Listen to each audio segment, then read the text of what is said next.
እንግዲህ በዛሬው ጥልቅ ትንታኔያችን እጅግ በጣም አነጋጋሪ የሆነውን ጉዳይ ነው ይዘን የመጣ ነው። አዎ እውነት ነው። በጣም ጥልቅ የሆነ ርዕስ ነው። ዶክተሮች የሕክምና ምርመራ ሲያደርጉ የተሰበረን አጥንት በኤክስሬይ አይተው ልክ እዚህ ጋር ነው ስብራቱ ይላሉ። አዎ በትክክል ያሳያል ማለቴ ነው። ልክ ነሽ። ህመሙ የመጣው ከዚህ ነው ብለው ቀጥታ ማሳየት ይችላሉ። እኛም በዕለት ተዕለት ህይወታችን ውስጥ የሞራል ውድቀቶችን ስናይ እንደዚሁ ነው። ማለት ሰው በገዛ ፈቃዱ የሚያደርገው ክፋት ማለት ነው። አዎ በትክክል ጦርነት ቢነሳ ወይም ስርቆት ቢፈጸም ይህ የሰው ልጅ በነጻ ፈቃዱ የመረጠው ነው ብለን ማመላከት እንችላለን። ጣታችንን ወደ ራሳችን የሞራል ዝቅጠት መቀሰር አንቸገርም። ልክ ነህ። ምክንያቱንና ውጤቱን ማገናኘት ቀላል ነው። ነገር ግን ፍጹም አፍቃሪ እና ሁሉን ቻይ ስለሆነው ፈጣሪ እያወራን ድንገት ስለሚከሰት ከባድ የተፈጥሮ አደጋ ስናነሳ ያ የኤክስሬ ማሽን አይሰራም። አዎ እዛ ላይ ነገሮች ይወሳሰባሉ። የመሬት መንቀጥቀጥ በሺዎች የሚቆጠሩ ሰዎችን ሲቀብሩ ወይም ሱናሚ ከተማን ሲያጠፋ የሰው ልጅ ነጻ ፈቃድ ተጠያቂ ማድረግ አንችልም። ምንገባበት ዓለም እጅግ ውስብስብ የሆነበት ጉዳይ ነው። ይህ በእርግጥም ዘመናትን የተሻገረ በርካታ ፈላስፎችን ሲያከራክር የኖረ ፈታኝ ጥያቄ ነው። ታውቃለህ፣ አምላክ የለም ብለው የሚከራከሩ ወገኖች ይህንን እንደ ሂሳባዊ ቀመር ነው የሚያቀርቡት። እንዴት ማለት? ማለት እግዚአብሔር ፍጹም ደግ ከሆነ ክፋትን ማጥፋት ይፈልጋል፣ ሁሉን ቻይ ከሆነ ደግሞ ክፋትን ማጥፋት ይችላል ብለው ይጀምራሉ። እሺ። ነገር ግን ክፋት በተለይ የተፈጥሮ ክፋት በዓለም ላይ አለ። ስለዚህ ሁሉን ቻይና ፍጹም ደግ የሆነ አምላክ ሊኖር አይችልም የሚል የሎጂክ ቅራኔ ክስ ያቀርባሉ። አዎ ይሄ በጣም የታወቀ ክርክር ነው። ለዛሬው ጥልቅ ትንታኔያችን የመረጥነውም ይህን ርዕስ ነው። ታዋቂው ፈላስፋ አልቪን ፕላንቲንጋ ያዘጋጀውን God, Freedom and Evil የተሰኘውን መጽሐፍ በተለይም ናቹራል አቲዮሎጂ ከሚለው ክፍል ከገጽ 57 እስከ 59 ያለውን መነሻ እናደርጋለን።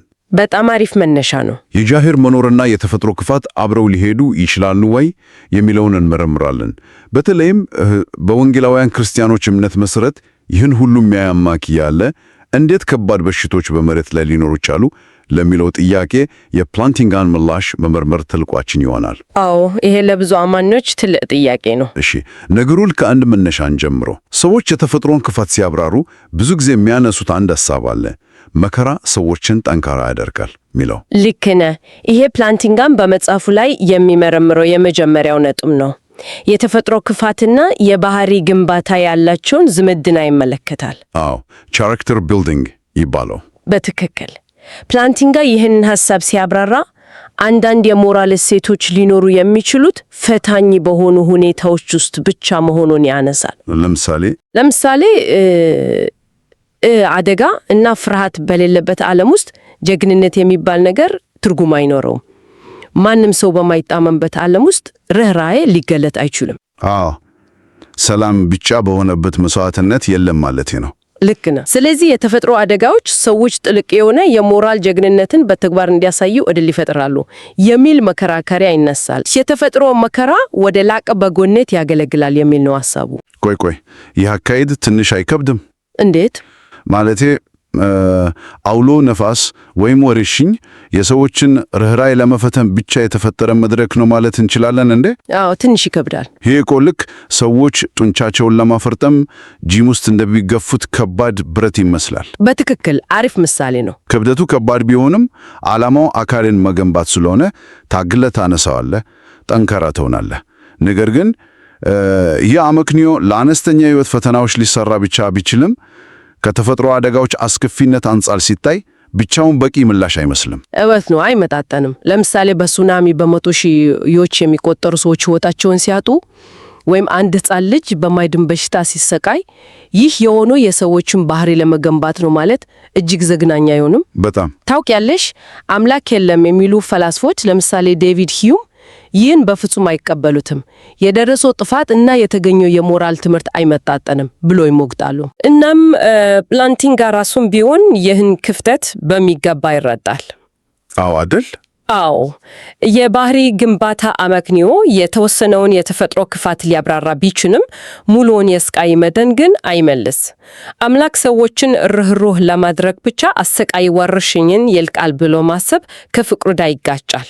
በትክክል። ስለዚህ ይህ አመክንዮ ብቻውን በቂ ስላልሆነ ፕላንቲንጋ ይህን የሎጂክ ቅራኔ ክስ ለመስበር ወደ ሌላ ጥልቅ ምላሽ መሄድ ነበረበት። እሺ፣ የባህሪ ግንባታ የብቻውን ሙሉ መልስ ቃል ሰጥተን ወደ ቤተ ክርስቲያን ታሪክ መመለሳችን ግድ ነው? አዎ፣ ፕላንቲንጋ እዚህ ላይ ነው ዘመናዊውን የፍልስፍና መድረክ የሚያናውጠው። ምንድን ነው ያደረገው? ወደ ኋላ ተመልሶ የቅዱስ አውገስጢኖስን ጥንታዊ ትምህርት በማምጣት ለጉዳዩ አዲስ እይታ ይሰጣል። አውገስጢኖስ እንደሚለው የተፈጥሮ ክፋት የምንለው ነገር በእውነቱ ከሰው ልጅ ውጪ የሆነ ሌላ የነጻ ፍቃድ ውጤት ነው።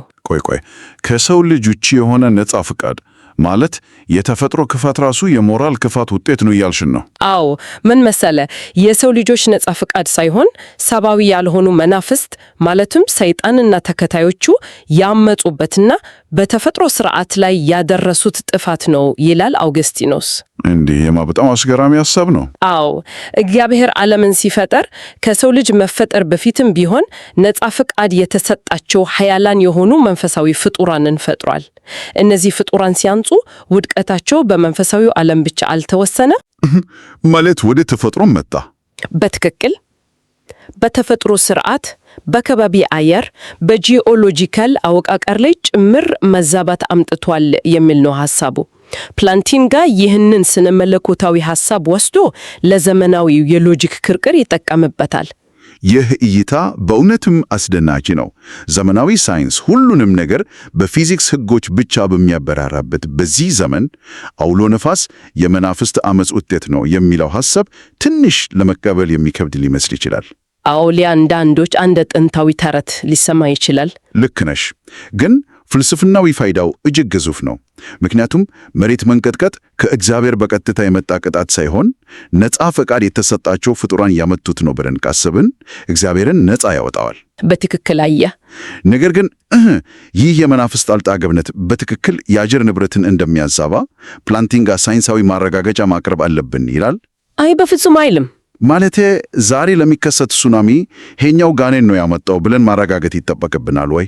እዚህ ጋ ነው የፕላንቲንጋ የፍልስፍና ሊቅነት የሚወጣው። ቲዮዲሲና ዲፌንስ ወይም መከላከያ የሚባሉትን ሁለት ጽንሰ ሐሳቦች መለየት ወሳኝ የሚሆነውም ለዚህ ነው። እሺ፣ ልዩነቱ ምንድን ነው? ቲዮዲሲ ማለት ክፋት በዓለም ላይ የገባበት ትክክለኛው ምክንያት ይህ ነው ብሎ መከራከር ነው። አንድ ሰው ቲዮዲሲ ካቀረበ ማስረጃ ማቅረብ አለበት። ማለት ታሪካዊ እውነቱን ማረጋገጥ አለበት። አዎ፣ አውግስጢኖስ የሰጠው ቲዮዲሲ ነበር። ነገር ግን ፕላንቲንጋ በመጽሐፉ ላይ ፕሮፖዚሽን 40 በሚለው ክፍል ይህን ሐሳብ የሚጠቀመው እንደ ዲፌንስ እንጂ እንደ ቲዮዲሲ አይደለም። የገባኝ ይመስለኛል። ይሄ ልክ ፍርድ ቤት ውስጥ እንደሚደረግ ክርክር ነው ማለት ነው። እስኪ ያብራሩት። እንዴት ነው ፍርድ ቤት ውስጥ የሚደረገውን የሚመስለው? ምን መሰለሽ፣ አቃቤ ሕግ ማለትም በዚህ ጉዳይ አምላክ የለም የሚሉት ወገኖች ክፋት ስላለ አምላክ የለም ብሎ የሎጂክ ክስ ያቀርባል። እሺ። ተከሳሽ ጠበቃ ማለትም ፕላንቲንጋ ደግሞ ይህን ክስ ለማፍረስ 100% ታሪካዊ ማስረጃ ማቅረብ ላያስፈልገው ይችላል። አቃቤ ሕግ በፍጹም ሊሆን አይችልም ስላለ ጠበቃው ይህ ሊሆን የሚችልበት አመክንያዊ ዕድል ወይም ሎጂካል ፖሲቢሊቲ አለ ብሎ ማሳየት ብቻ ነው የሚጠበቅበት። በትክክል ሌላ አማራጭ ዕድል መኖሩን በማሳየት ብቻ የአቃቤ ሕጉን ክስ ሊያፈርስ ይችላል። እናም የፕላንቲንጋ ሙሉ ዓላማ ይሄው ነው።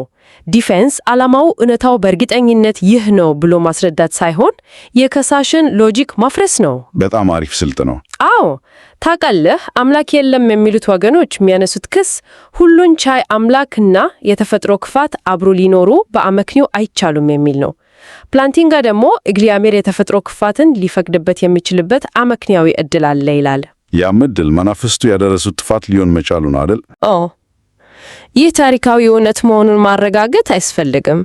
በሎጂክ ደረጃ ራሱን የማይቃረን ሐሳብ መሆኑን ማሳየቱ ብቻ አሸናፊ ያደርገዋል። ይህ እውነትም የሎጂክ ጥግ ነው። ቅራኔ የለም ለማለት ማረጋገጥ አይጠበቅብንም። አንዱ ሊሆን የሚችልበትን ዕድል ማሳየት በቂ ነው። ልክ ነህ። ይህንን ግሩም ነጥብ ከያዝን አሁን ደግሞ ወደ ሌላኛው አብይ ጽንሰ ሐሳብ እለፍ። እሺ። የሰው ልጅ የሞራል ክፋት የሚያመጣው በነጻ ፈቃዱ ከሆነ እና የተፈጥሮ ክፋትም የመናፍስት ነጻ ፈቃድ ውጤት ከሆነ እነዚህን ሁለት ነገሮች በአንድ ላይ ማጠቃለል እንችላለን? በትክክል እዛ ላይ ነው ፕላንቲንጋ ሌላ ጥልቅ ጽንሰ ሐሳብ የሚያመጣው። በመጽሐፉ ፕሮፖዚሽን 41 ላይ ሁለቱንም ክፋቶች በአንድ ላይ ብሮድሊ ሞራል ኢቭል ወይም ሰፋ ያለ የሞራል ክፋት በማለት ይጠራቸዋል። ማለት ሁለቱንም አንድ ያደረጋቸው። አዎ፣ ከዚህ ቀደም የሞራል ክፋት ስንል የሰዎችን ድርጊት ብቻ ነበር የምናስበው። የተፈጥሮ ክፋት ደግሞ ከሰው ቁጥጥር ውጭ ሆኖ ነበር። ፕላንቲንጋ ግን የሁለቱም ምንጭ የነጻ ፈቃድ ምርጫ ከሆነ በመሰረቱ ሁለቱም የሞራል ክፋቶች ናቸው ይላል።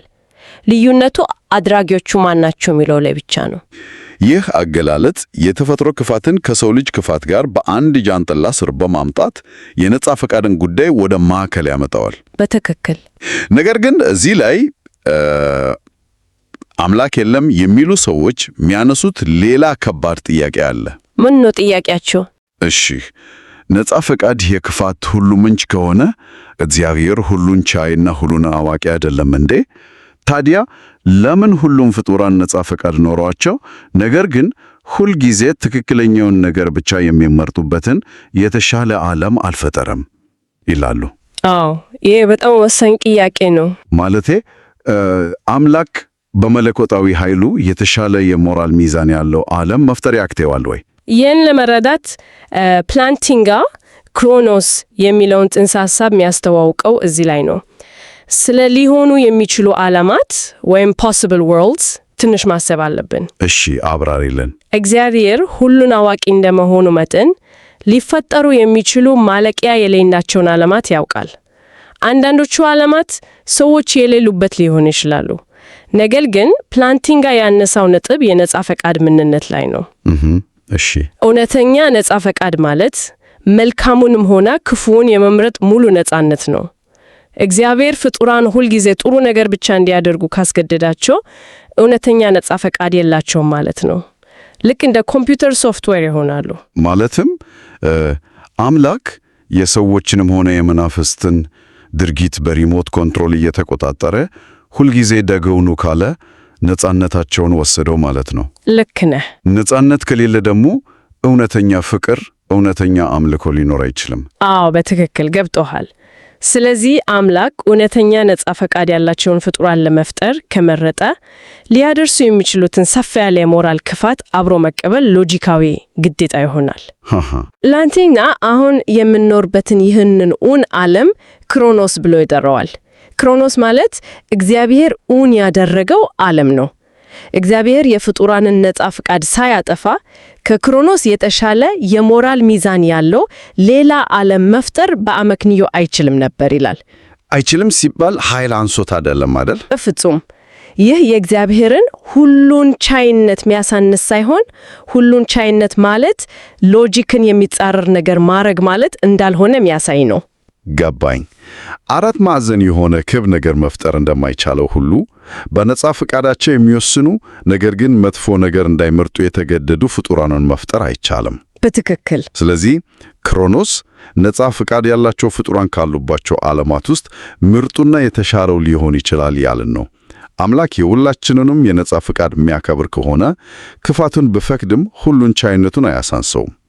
እጅግ አስደናቂ የሆነ ፍልስፍና ነው። አዎ፣ ፕላንቲንጋ በዚህ መንገድ አምላክ የለም የሚሉ ወገኖች የሚያቀርቡትን የሎጂክ ክስ መሰረቱን ያናውጠዋል። ይህ ሁሉ ትንታኔ እንግዲህ በመጀመሪያ ላነሳነው ጥያቄ ወሳኝ ምላሽ ነው። ታዲያ የዚህ ሁሉ ትርጉምና ተግባራዊ ጠቀሜታ ምንድን ነው? በተለይም ለወንጌላውያን ክርስቲያኖች ይህን ማወቅ ለምን ይጠቅማል? በጣም ጥሩ ጥያቄ ነው። በመግቢያችን ላይ የኤክስሬ ማሽኑ የተፈጥሮ ክፋትን በቀጥታ ያሳየንም ብለን ነበር። ነገር ግን ይህ የፕላንቲንጋ ትንታኔ ልክ እንደ ጥልቅ የኤምአርአይ ማሽን ሆኖ ከክፋት በስተጀርባ ያለውን የሎጂክ አወቃቀሩ አሳይቶናል። እውነት ነው። የተፈጥሮ አደጋዎችና በሽታዎች የሁሉም ቻይ አምላክን መኖር በአመክንዮ እንደማይቃረኑ አየን። አዎ፣ ማለቴ ለክርስቲያኖች ይህ ማረጋገጫ ነው አይደለ? በትክክል። ይህ ውይይት ለክርስቲያኖች እጅግ ወሳኝ የሆነበት ምክንያት እምነትና አመክንዮ ተቃራኞች አለመሆናቸውን ስለሚያረጋግጥ ነው። ዓለም በመከራ በምትታመስበት ጊዜ ማመን ከምክንያታዊነት የራቀ የጭፍን እምነት አይደለም። ልክ ነሽ። ጠንካራ ፍልስፍናዊ መሰረት አለው። ክርስቲያኖች መከራ ሲያጋጥማቸው ሕመሙን አይክዱም፣ ነገር ግን ከጀርባው የእግዚአብሔር የኃይል ማነስ እንደሌለ ይረዳሉ። ይህ መጽናናትን ከሎጂክ ጋር በጥብቅ ያስተሳስራል። በእውነትም መከራ ሁልጊዜም ምስጢራዊና ሕመም ያለው ነው። ነገር ግን አምላክ የለም የሚሉ ሰዎች የሚያነሱት ክስ የፈረሰ ነው። አዎ ፈርሷል። በመጨረሻም ይህን የዛሬውን ጥልቅ አስተሳሰብን ከመቋጨታችን በፊት አድማጮች ይዘውት እንዲሄዱ አንድ አነቃቂ ጥያቄ ልንተውላቸው እንወዳለን። አዎ ይህንን እያንዳንዱ ሰው ቆም ብሎ ሊያስብበት። የተፈጥሮ ክፋት በእርግጥ በአውግስጢኖስና በፕላንቲንጋ መቀላቀያ መሰረት መናፍስት ካመጡት መዛበት ጋር የተያያዘ ከሆነ እሺ፣ ይህ ጉዳይ እኛ ክርስቲያኖች ለተፈጥሮ ያለንን አመለካከት እንዴት ሊቀይረው ይገባል? አካባቢያችንን ስለመጠበቅ፣ ሕሙማንን ስለማከም እና የተጎዳውን ዓለም ስለመዋጀጅ ያለን ኃላፊነት ምንድን ነው? በጣም ጥልቅ ጥያቄ ነው። ተፈጥሮ ራሷ የመንፈሳዊ ጦርነት ተውደዋ ከሆነች የክርስቲያኖች የተፈጥሮ ጠበቃ እና የሕክምና ተሳትፎ ምን ያህል መንፈሳዊ ትርጉም ይኖረዋል የሚለውን ማሰብ አለብን። ይህ በእውነትም እምነትን ከዕለት ተዕለት ተግባራችን ጋር የሚያስተሳስር ጥያቄ ነው።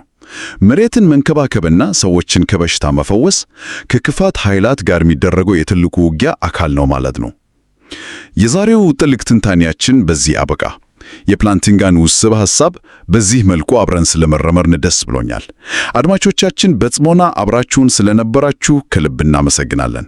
አዎ ጊዜያችሁን ስለሰጣችሁ እናመሰግናለን። በቀጣይ በሌላ ጥልቅ ትንታኔ እስክንገናኝ ደህና ሁኑ።